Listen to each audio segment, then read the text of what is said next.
우리가 젊었을 때는 두려움을 모르고 살아가더라도 삶을 살면서 여러 가지 시련을 겪고 어려움을 경험을 하면 점점 자신감이 사라지고, 그리고 두려움이 우리의 마음을 짓누를 때가 참 많이 있죠.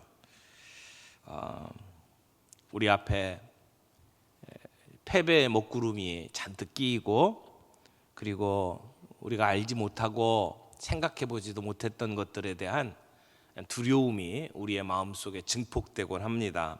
그러면 앞을 향하여 발걸음을 떼놓기가 쉽지 않죠. 두려움은 우리가 초대하지 않은 인생의 동반자다, 이런 말을 합니다. 근데 두려움이 우리를 찾아오면 우리의 심신을 마비시키고 우리의 삶 속에 평화와 안정을 깨트려 버립니다. 그런데 오늘 말씀을 보면 하나님은 불길이 아무리 뜨겁더라도, 파도가 아무리 높더라도 그 모든 두려움을 헤쳐나갈 수 있도록 도와주시겠다라고 약속을 합니다. 우리는 이 말씀이 실제 삶 속에 이루어졌던 사람들의 이야기를 성경을 통해서 알고 있죠. 이 다니엘의 세 친구 사드락, 메삭, 아벳느고가 당했던 일들을 우리는 말씀을 통해서 잘 기억하고 있습니다. 거대한 용광로에서 이제 불길이 뿜어져 나오면서 공중에 아지랑이가 피어나고, 그리고는 이 세 청년을 그 용광로에다가 집어넣기 위해서 옆에서 호위하고 있던 병사들은 땀이 비 오듯이 아마 쏟아졌을 겁니다. 이 세 친구는 죽을 수밖에 없는 운명이었죠. 느부갓네살이라고 하는 그 왕은 아주 대단한 왕이었던 것 같아요. 그래서 영화 같은 데 보면 느부갓네살 이름을 가지고 여기저기 많이 이렇게 상징으로 사용하고 있는 모습들을 많이 봅니다. 근데 이 느부갓네살 왕이 다스리고 있었던 이 바벨론은 당시의 세계 최강이었습니다. 헤로도투스라고 하는 역사가는 이렇게 얘기했어요. 바벨론의 규모와 아름다움은 그 세상 어떤 도시보다 뛰어나다, 이렇게 기록을 할 정도로 마르둑이라고 하는 신을 섬기는 그 신전이 하늘 높이 우뚝 솟아 있었고요. 그리고 이 느부갓네살은 통치하는 기간 내내 성벽을 짓고, 그리고 정원을 만들고 궁궐을 세우고 하는 일들을 했습니다. 그래서 그 당시에 만들어졌던 이 공중 정원이라고 하는 그 정원은 세계 7대 불가사의 중에 하나라고 손꼽힐 정도로 정말 아름다운 그러한 장면을 연출합니다. 느부갓네살이 이제 자기는 신의 반열에 올라갔다고 생각하고 자신의 거대한 황금 신상을 만들죠.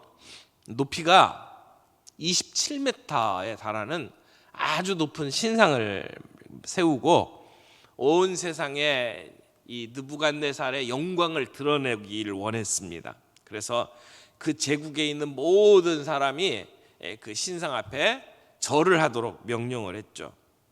그 앞에서 절하지 않으면 죽음을 면하지 못하도록 그렇게 명령을 내렸습니다. 그러니까 여기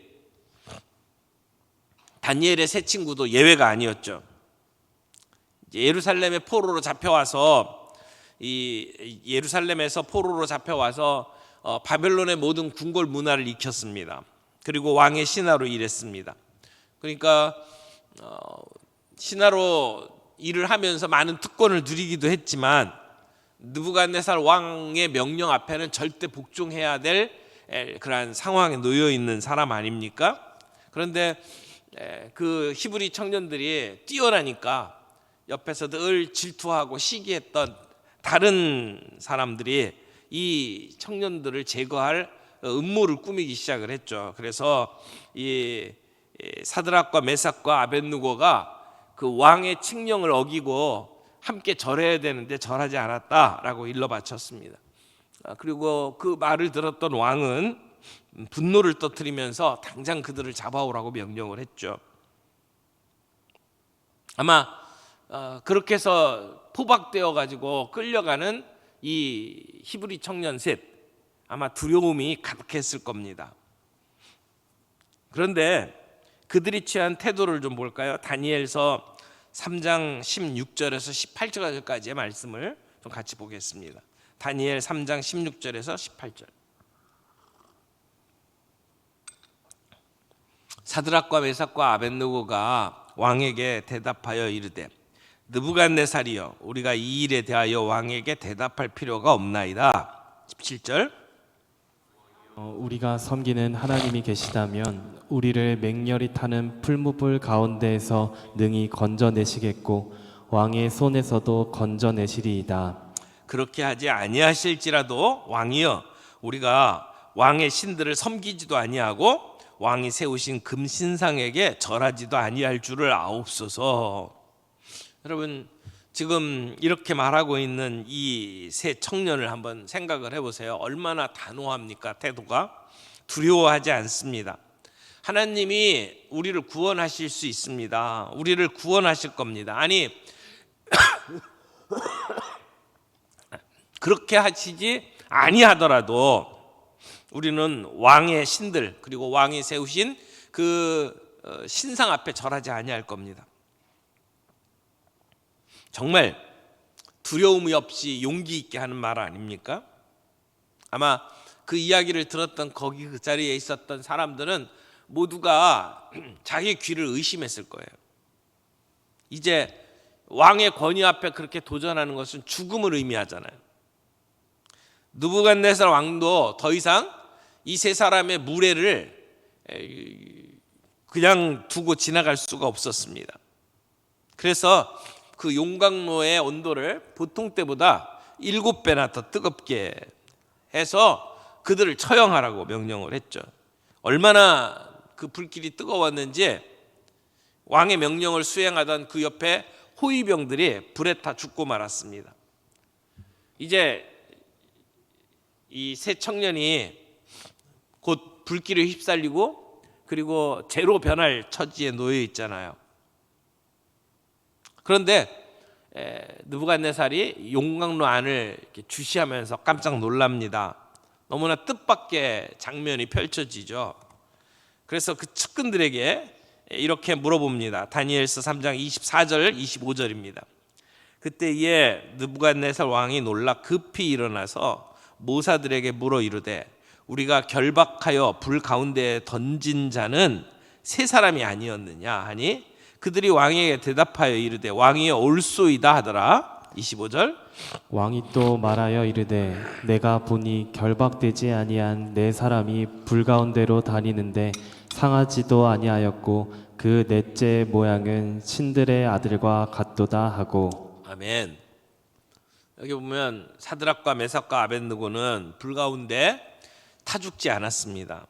그들은 모두가 결박에서 풀려난 상태였고, 그리고 그 용광로에는 세 사람 외에 또 한 사람이 있었다고 하죠. 여기 신들의 아들 같은 존재라고 표현을 했는데 그분은 바로 하나님의 아들이셨습니다. 예수님이 사드락과 메삭과 아벳느고와 함께 불길을 지나다니신 거죠. 그때 느부갓네살 왕이 큰 감명을 받습니다. 그리고 한 말이 28절부터 30절까지입니다.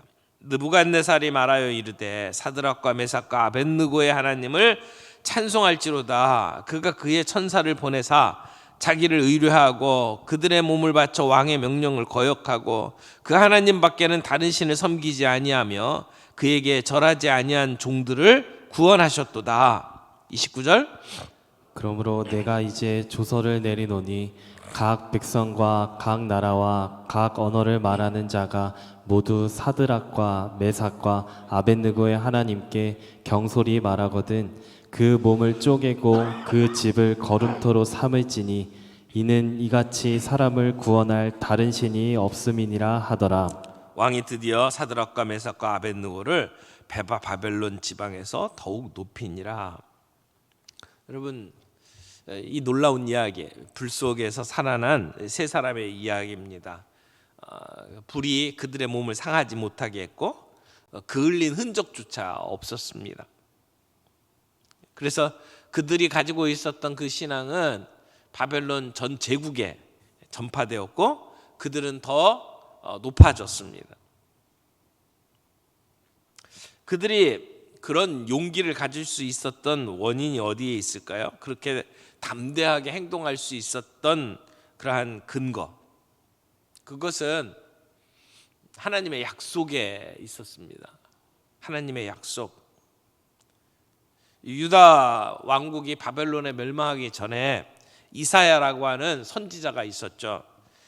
그 선지자는 예루살렘에서 자기의 임무를 수행을 했는데 그때 오늘 우리가 함께 읽었던 이 본문의 말씀을 기록했죠. 이사야서 43장 1절 2절 말씀 다시 한번 봅니다. 야곱아 너를 창조하신 여호와께서 지금 말씀하시느니라. 이스라엘아 너를 지으신 이가 말씀하시느니라. 너는 두려워하지 말라. 내가 너를 구속하였고 내가 너를 지명하여 불렀나니 너는 내 것이라. 내가 물 가운데로 지날 때에 내가 너와 함께 할 것이라. 강을 건널 때에 물이 너를 침몰하지 못할 것이며 내가 불 가운데로 지날 때에 타지도 아니할 것이요 불꽃이 너를 사르지도 못하리니. 아멘. 오늘 이 본문 말씀은 우리말로는 야고바 이렇게 말로 시작을 하지만 히브리 성경이나 영어 성경을 보게 되면 but now로 시작해요. 그러나 이제라는 말로 시작을 합니다. 그러나 이제 야고바 이렇게 진행이 된다는 겁니다. 그러면 그 앞에 있던 말과 반대되는 말을 하고 있다는 거잖아요. 그 앞에 42장 18절에서 25절 말씀을 보면 하나님께서 아무리 말씀을 하려고 해도 이 하나님의 백성들이 들으려고 하지도 않고 아무리 보여줘도 보려고 하지 않는다고 책망을 합니다. 그래서 하나님의 속이 터지기 직전입니다. 일보 직전입니다. 그 정도 이야기를 했는데 듣지 않는 그러한 이 이스라엘 백성들을 보면 이제는 돌아설만도 하고 그들을 내팽겨칠 만큼도 될 텐데 하나님께서는 그런 이스라엘 백성들을 붙잡고 지금 야고바 이스라엘아라고 부르고 있는 겁니다. 여러분 야고바 할 때 그 야곱의 뜻이 무슨 뜻인지 아시죠? 발꿈치를 붙잡았다. 그래서 야곱의 이름은 늘 사기꾼, 속이는 자 이런 뜻을 가지고 있잖아요. 그런데 이 발목을 잡는 사람, 자기가 원하는 거는 뭐든지 빼앗아야 되는 사람, 이러한 사람의 이름을 하나님께서 이스라엘로 바꿔주셨어요. 이스라엘이라고 하는 말은 하나님과 겨루어 이겼다라는 뜻이에요. 근데 야곱이 실제로 하나님하고 겨뤄서 이겼나요? 하나님이 져주신 거죠. 피조물인 사람이 어떻게 창조주 하나님을 이길 수가 있겠습니까? 실제는 하나님이 져주신 거예요. 그래서 문제가 있을 때 나에게 와서 나에게 맡겨라. 내가 너희와 함께 할 것이다 라고 하는 약속을 이 야곱에게 주신 것 아닙니까? 그런 그 하나님께서 오늘 이스라엘 백성들을 향해서 야곱아라고 이야기를 하는 거예요. 야곱아 너를 창조하신 여호와께서 지금 말씀하시느니라. 이스라엘아 너를 지으신 이가 말씀하느니라. 그러면서 하시는 말씀이 두려워하지 말라는 거예요. 두려워하지 말라. 이 두려워하지 말라는 말씀은 이사야서에서 계속해서 반복되는 말씀입니다. 그만큼 이스라엘은 절망적인 상태에 놓여 있어요. 두려워하지 않으면 안 되는 그러한 절망적인 상태였어요. 회복될 기미가 보이지 않아요. 하나님이 이런 가운데서 어떻게 역사하실지 전혀 가늠할 수가 없어요.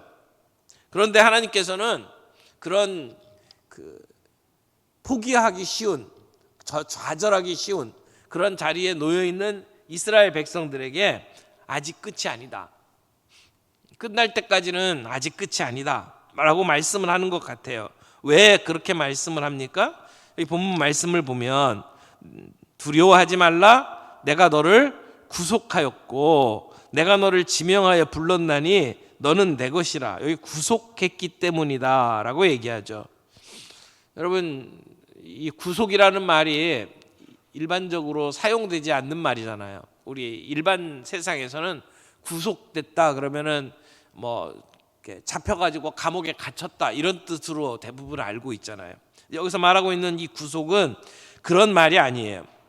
대가를 지불하고 구원해냈다라고 하는 말입니다.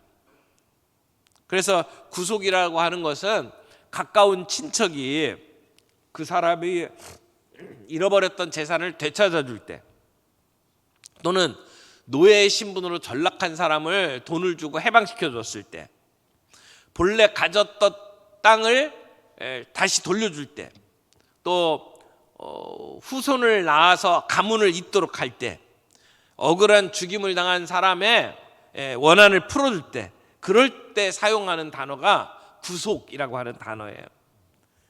룻기의 그 핵심 주제가 구속이지 않습니까? 그러니까 능력 있는 사람이 능력 없는 사람을 구속해 주는 것도 감사한 일이지만 여기 하나님께서 자기 백성을 그렇게 해 주시겠다고 말씀을 하는 거예요. 하나님이 우리의 구속자가 되어 주시겠다. 그래서 대가를 치르고 해방을 시켜주는 거죠. 어떤 대가를 치렀나요? 십자가, 피의 대가를 치렀습니다. 그래서 어떤 분은 그런 얘기를 해요. 구속이 창조보다 어렵다. 창조는 말씀으로만 하면 됐지만 구속은 친히 피를 흘려서 죽음을 맞이해야만 했잖아요. 그래서 구속은 창조보다 어렵다라는 말을 하기도 합니다. 그러니까 여기 두려워하지 말라라고 말씀하시는 이유가 뭐냐면 내가 하나님이 구속자가 되어주겠다라고 하는 얘기예요. 대가를 치르고 너희를 다시 회복시켜 주겠다, 해방시켜 주겠다. 또 하나, 하나님께서 지명하고 부르시고 당신의 소유로 삼았다라고 이야기를 합니다. 지명하여 불렀다.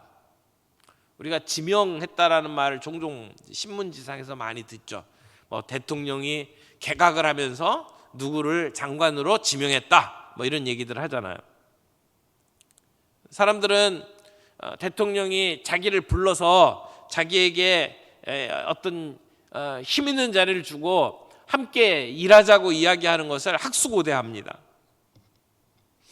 그러나 아무리 대통령에 당선이 돼서 그 사람에게 자리를 줘도 기껏 해봤자 5년이에요. 5년. 5년 이상 넘어가질 않잖아요. 근데 하나님의 부르심과 하나님의 소유는 영원합니다. 그런데 하나님께서 자기 백성을, 지명하여 부른 자기 백성을 어떻게 보호하실지 2절에 이렇게 얘기하죠.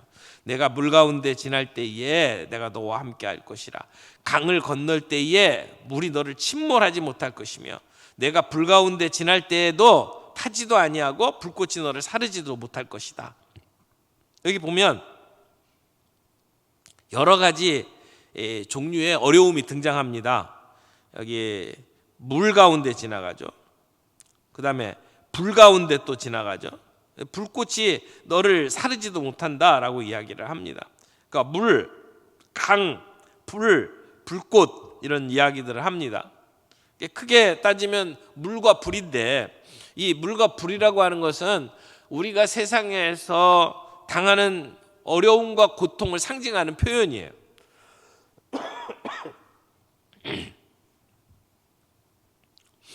수재, 화재 이렇게 표현하잖아요.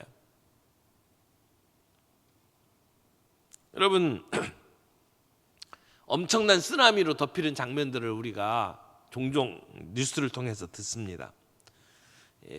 예전에 인도네시아를 뒤집었던 쓰나미 아마 기억나실 거예요. 그게 2004년이었고, 그리고 2011년에 동일본 대지진, 쓰나미가 원전을 덮쳤던 그 기억을 우리는 기억을 합니다.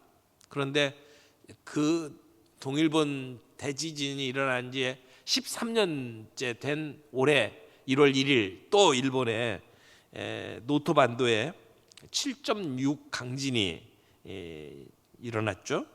그래서 해안선이 완전히 바뀌었다고 그러더라고요.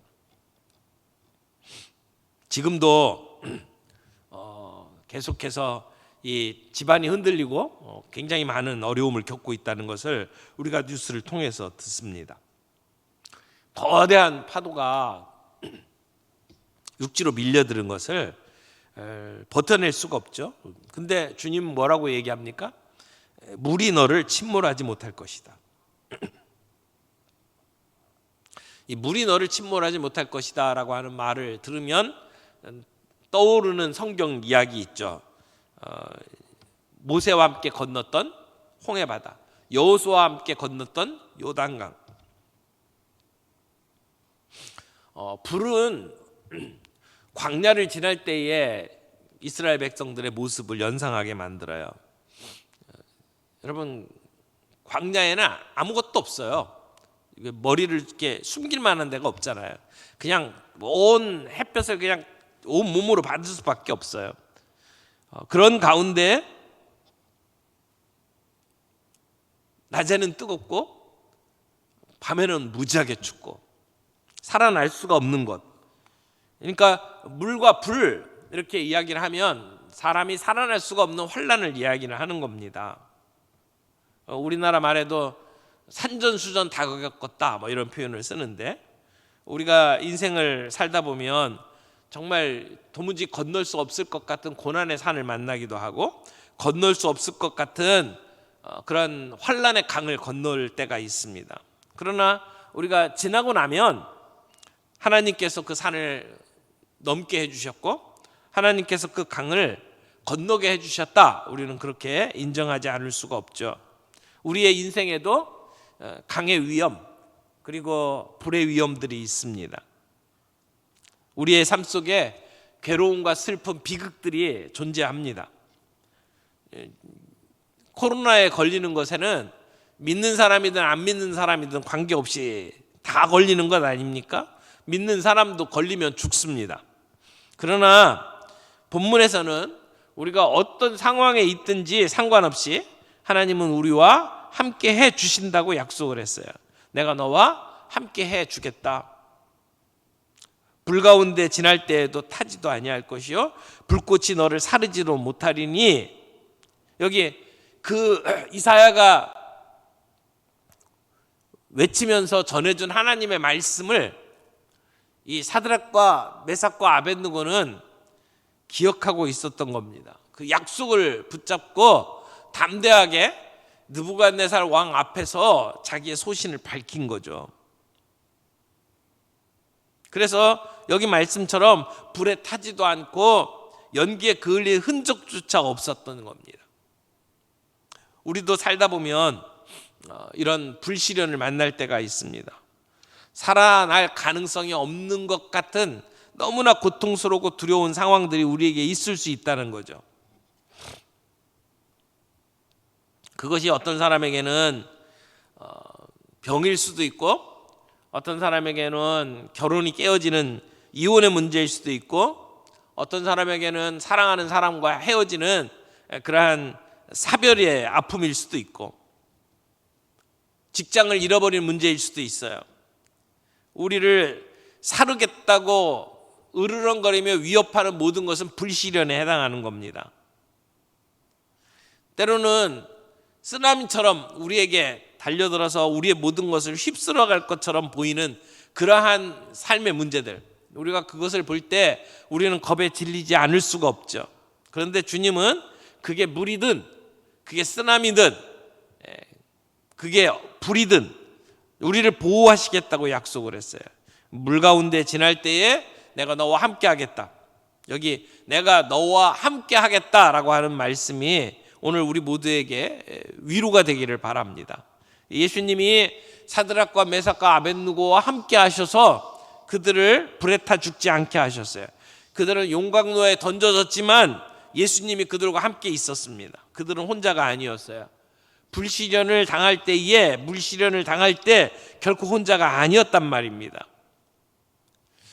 때로는 우리가 어려움을 당하면 나를 도와줄 사람이 아무것도 없는 것처럼 느껴질 때가 있죠. 그래서 나만 당하는 것처럼 생각해요. 그 두려움이 우리를 엄습합니다. 그러나 주님이 우리에게 주신 약속은 내가 너와 함께 하겠다는 거죠. 두려워하지 말아라. 내가 너와 함께 하겠다. 근데 이사야는 이 두려워하지 말아라. 내가 너와 함께 하겠다는 말씀을 여기만 적어놓은 게 아니에요. 몇 군데 더 나와요. 이사야서 41장 10절 말씀 볼까요? 이사야서 41장 10절 다 같이 읽겠습니다. 시작. 두려워하지 말라 내가 너와 함께함이라 놀라지 말라 나는 내 하나님이 됨이라 내가 너를 굳세게 하리라 참으로 너를 도와주리라 참으로 나의 의로운 오른손으로 너를 붙들리라. 아멘. 우리와 함께 해주시겠다고 약속했어요. 우리를 도와주시겠다고 말씀하잖아요. 참으로 나의 의로운 손으로 너를 붙들리라. 아무리 불길이 모든 것을 집어삼킬 듯이 우리에게 달려들 때, 우리가 방향을 잃고 어디로 가야 될지 모를 때, 그때 하나님이 의로운 오른손으로 우리를 붙들어 주신대요. 하나만 더 볼까요? 41장 13절. 이사야 41장 13절 다 같이 봅니다. 이는 나 여호와 너의 하나님이 내 오른손을 붙들고 내게 이르기를 두려워하지 말라 내가 너를 도우리라 할 것임이라. 아멘.